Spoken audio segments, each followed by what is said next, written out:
السلام عليكم ورحمة الله وبركاته. تم الإعلان عن لعبة FC 26 رسميا وعلى الإعلان وكل حاجة.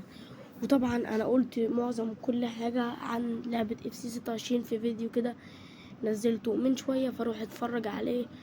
هسيبهولك دلوقتي هنا كده على اليمين أو على الشمال أو في أي وقت من الفيديو أو في نهاية الفيديو هتلاقي عندك الفيديو. روح شوف الفيديو، فيه حاجات كتير، لكن في الفيديو ده هقول لكم شويه حاجات كمان والتفاصيل كامله عشان يكون انت فاهم كل حاجه قبل نزول الاعلان وكده. طبعا بعد لما نزول الاعلان هعمل لك فيديو كامل وكده عن التحليل وكده للاعلان. فقبل ما نبدا الفيديو فما تنساش اللايك والاشتراك وتفعل زر الجرس عشان كل ما ننزل فيديو جديد جرس ربنا احنا نزلنا فيديو جديد. ويلا بينا بقى نخش على الفيديو. تعالوا بقى نتكلم على كل حاجة والتفاصيل الكاملة للنسخة العادية والنسخة الألتيميت. تمام. النسخة العادية ملوك الغلاف طبعا هم جود بلينجهام وكمان جمال موسيالا. والسعر بتاع النسخة العادية تقريبا هيفضل زي ما هو، هيبقى $100. تمام، أو قصدي $80 أو $70.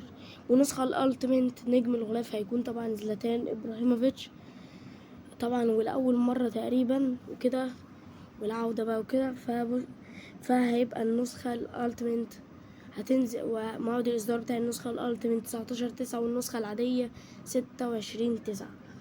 وطبعا النسخة الألتيميت زلاتان إبراهيموفيتش، وكمان هتبقى $100 أو $90. تمام. طبعا الطلب المسبق هيبدأ يوم 16 يوليو اللي هو أول إعلان. طبعا الإعلان الرسمي أول إعلان هيبقى يوم 16 يوليو زي ما أنا قلت لكم، يوم الأربعاء الساعة 7 مساء بتوقيت القاهرة والسعودية مكة المكرمة. تمام. فهيبقى الإعلان هينزل أول إعلان وكده، وطبعا هيبقى عبارة عن مشاهد سينمائية وشوية تلميحات مثلا عن الجيم بلاي وعلى شوية الإضافات تلميحات صغيرة. وكمان بقى اللي هو الطلب المسبق هيبدأ يوم 16 يوليو وهينتهي يوم 26/8. تمام. فالطلب المسبق هيجيلكوا هدايا 6000 بوينت خمس باكات زائد 93. وكمان حاجات كتير جدا. انا برضو قلت معظم الحاجات في الفيديو اللي انا هسيبه لكم، فروحوا شوفوا. انا بس ده عايز الخص معاكم الدنيا وشويه حاجات وكده علشان بس تفهموا كل حاجه. وطبعا يعني شفنا ان نادي البايرن ونادي ريال مدريد رسميا هما الاتنين مرخصين بالكامل لشركة اي سبورت وفي لعبة FC 26. وكمان نادي يوفنتوس زي ما شفنا يعني في التسريبات ان كونيما هتاخد نادي يوفنتوس واي سي ميلان وميلان، لكن اي سي ميلان وميلان مش موجودين في اللعبة اصلا، ولكن يوفنتوس لسه في FC 26 وهتبقى في تراخيصها. وطبعا الأندية تراخيصها قدامكم اهم، يعني قدامكم نادي تشيلسي وليفربول ومعاكم يعني أندية كتير وباريس، وكل دول قدامكم المرخصين. وطبعا بالنسبة للنسخة الألتيميت هو ده اللي هو الشكل بتاعه، ولكن الغلاف لسه بتاع النسخة العادية لسه مش موجود، بس هو زي اللي قدامكم دوت. وكمان هيبقى فيه بلينجهام وجمال موسيالا زي ما انا قلت لكم. واللي قدامكم دول معظم يعني اللي هي التريكستر اللي هتبقى موجودة في لعبة FC 26 الجداد قدامكم اهو.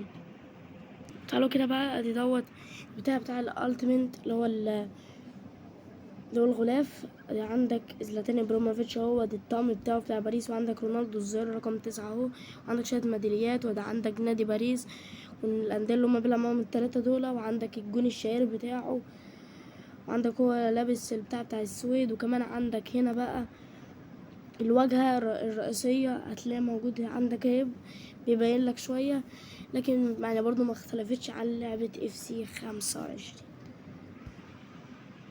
طبعا زي ما انا قلت لكم برضو في الفيديو اللي فات، بس برضو قلت لكم اكد لكم على كل حاجة، وطبعا شوية حاجات قلت لكم في الفيديو ده فاكد لكم برضو على الحاجات التانية، ان طبعا العالم المفتوح رسميا مش موجود علشان شركة اي سبورت يعني مش اخر يعني اللي هو يجي عندنا حلو، فممكن يتأجل للنسخة القادمة ان شاء الله.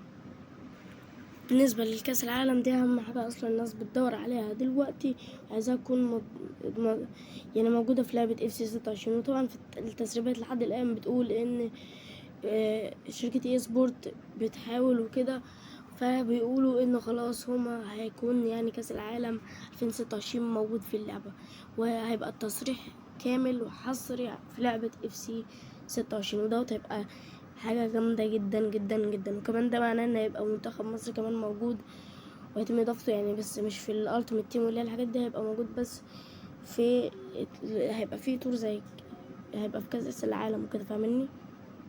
طبعا لعبة FC 26 بيقولوا انها هتشغل في الجيل القديم كمان، زي مثلا يعني الأجهزة اللي هتشتغل عليها طبعا بلاي ستيشن 5، بلاي ستيشن 4، اكس بوكس 1 او 1 تقريبا حاجة زي كده، ونينتندو سويتش ونينتندو سويتش 2. ونينتندو سويتش 2 يعني هيقدم وهيكون بشكل وحش شوية وكده. طبعا كل حاجة يعني مثلا عن الموعد النزول اللعبة، وطبعا يعني السعر والحاجات دي كلها في الاعلان بتاع غدا، وان شاء الله هنشوف كل حاجه. هو ده كان كل فيديو قلت اكد لكم بس، وشويه معلومات كمان. فانتظروا التسريبات والاخبار التانية ل FC 26، وهنحلل الاعلان مع بعض وكل حاجه. فمتنسوش لايك كل اشتراك فعل زي الجرس عشان كل ما ينزل فيديو جديد يلا شباب عايزين فيديو جديد. شكرا لك انك كملت الفيديو لغايه الاخر، وبحبكم جدا يا اساطير، ويلا سلام.